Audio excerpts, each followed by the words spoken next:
மந்திர மூங்கில் ஆட்டோ. ஒரு சிறிய கிராமத்தில் அங்கேயே 40 வயதான ராமு வாழ்ந்தான். சாதாரண மனிதன், சாதாரண வாழ்க்கை. ஆனால் ஒரு அசாதாரண பிரச்சனை. அவன் ஆட்டோ.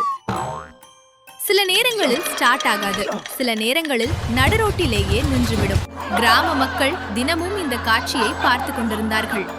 ஏய் ராமு, இது ஆட்டோவா இல்ல குப்பையா? இதை விட நாங்க நடந்து போயிருப்போம்.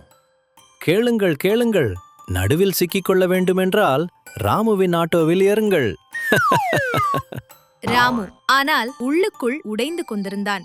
அந்த இரவு வீட்டின் வெளியே உடைந்த கட்டிலில் அமர்ந்து ராமு வானத்தை பார்த்து கொண்டிருந்தான். கடவுளே, நான் முழு உழைப்பும் செய்கிறேன், ஆனால் ஏன் ஒவ்வொரு முறையும் இந்த வண்டி என்னை ஏமாற்றுகிறது? அப்போது அவன் பார்வை அருகிலிருந்த மூங்கில் காடை நோக்கி சென்றது. அவனுக்கு சிறுவயது நினைவுக்கு வந்தது. அப்போது அவன் மூங்கிலால் பொம்மைகள் செய்தான். திடீரென்று அவன் முகத்தில் ஒளி தெரிந்தது. என் ஆட்டோ மீண்டும் மீண்டும் கெடுக்கிறதானால் நானே ஒரு ஆட்டோ செய்து கொள்ளக்கூடாதா? கிராம மக்கள் பார்த்து கொண்டிருந்தார்கள். இப்போ இது என்ன செய்கிறான்? வெயில் தலையில் ஏறிவிட்டது போல. ஹே ராமு, மூங்கிலால் ஆட்டோ செய்ய போகிறாயா? காற்று அடித்தால் பறந்து போய்விடும். ஆனால் இந்த முறை ராமு வேலைக்குள் மூழ்கியிருந்தான். பகல் இரவு, வியர்வை, உரைப்பு. இறுதியில் ஒரு விசித்திரமான மூங்கில் ஆட்டோ தயாரானது. இலகுவானது, அழகானது, வலிமையானது. முதல் நாள் அவன் அதை கிராமத்தில் கொண்டு வந்த போது முழு கிராமமும் நின்று பார்த்தது. ஏய், இதென்ன? இது உண்மையிலேயே ஆட்டோவா? இதில் உட்கார்வது பாதுகாப்பானதா? ராமு மகனே, நான் உட்காருகிறேன். உன்னிடம் எனக்கு நம்பிக்கை உள்ளது. ஆட்டோ நகர்ந்தது, சத்தமின்றி, அதிர்வின்றி. இது பழையதை விட இன்னும் நல்லதாக இருக்கிறது.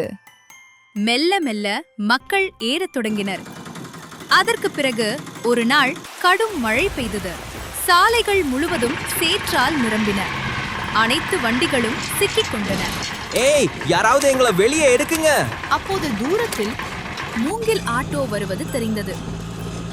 வாங்க நண்பர்களே, ஏறுங்கள். இலகுவாக இருந்ததால் அவன் ஆட்டோ எளிதாக சேற்றை கடந்து சென்றது. ராமு, எங்களை மன்னித்து விடு. நாங்கள் உன்னை கிண்டல் செய்தோம். ஆனால் நீ எங்களை விட முன்னே சென்று விட்டாய். மந்திரம் ஆட்டோவில் இல்லை, மந்திரம் நம்பிக்கையில் இருக்கிறது. பிரச்சனை மீண்டும் மீண்டும் வந்தால் பாதையை மாற்று, தைரியத்தை அல்ல.